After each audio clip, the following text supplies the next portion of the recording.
Jacques Maritain, le feu nouveau, le paysan de la Garonne,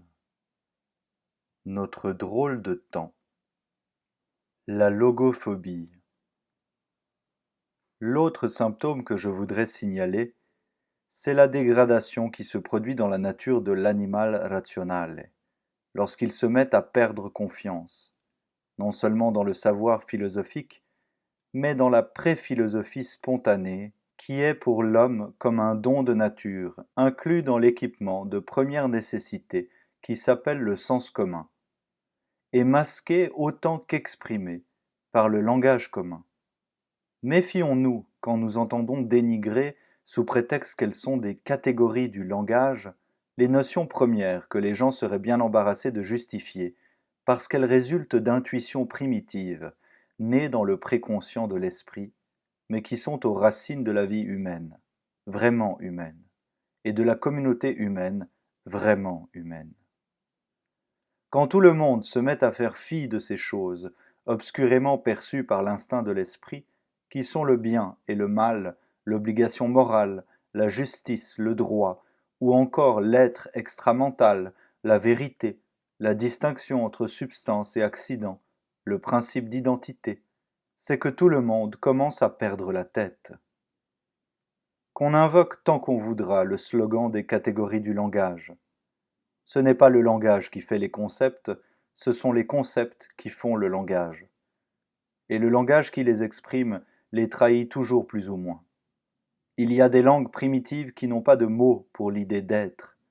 Cela ne signifie nullement que l'homme qui parle cette langue n'a pas cette idée dans l'esprit. Et il n'y a jamais de mots pour ce qu'il nous importerait le plus de dire. N'est-ce pas à cause de cela qu'il nous faut des poètes et des musiciens ?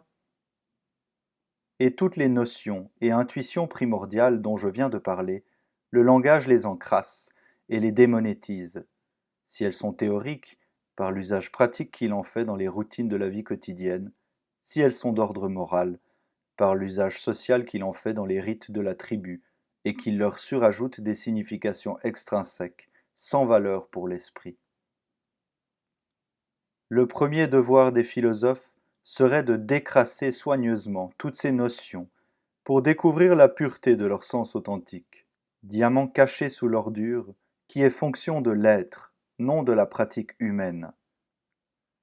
Mais en général, les philosophes se gardent bien de se fatiguer à un tel nettoyage, et nos héritiers de Descartes préfèrent poursuivre leur travail plus facile et plus fructueux de destruction de la raison avec leur grande sophistique, leur mise entre parenthèses de la réalité métaphysique et leur phénoménalisation de la connaissance philosophique elle-même, pour laquelle ils voudraient tant trouver une place dans le parc à attractions, boîte de nuit et usine à rêves du monde de la technique. Et en fin de compte, parce que les gens lisent les philosophes font grandir dans l'esprit des gens un doute corrosif sur la valeur de la pré-philosophie, dont les gens sont bien obligés de faire usage à chaque instant, mais à laquelle ils croient de moins en moins. Par ailleurs, tandis que disparaît de notre univers de culture l'idée de la connaissance philosophique authentique, et que s'éclipse le régime de la vérité à contempler, l'éblouissant avènement de la science moderne avec son langage symbolique, et de cette approche du réel qui a avec la magie ce trait commun de manier et maîtriser par des signes ce qui reste inconnu en soi, et de cette mathématisation de l'observable, en physique surtout, qui a permis de prodigieuses réussites, mais qui, en dépit des désirs profonds de l'intellect chez beaucoup de savants, place l'esprit sous le régime de la vérification à opérer, porte tout le monde, savant et ignorant, et même les infortunés philosophes, à croire que la science des phénomènes, est absolument seule à pouvoir nous apporter une connaissance rationnelle certaine. Et tout cela fait aussi douter les gens de la valeur de la pré-philosophie spontanée qui s'exprime par le langage du sens commun.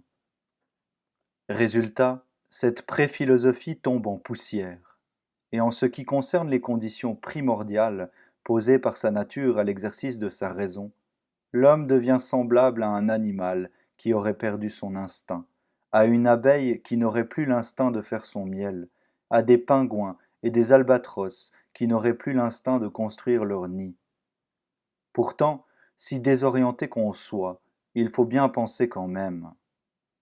Alors, vite et à tout prix,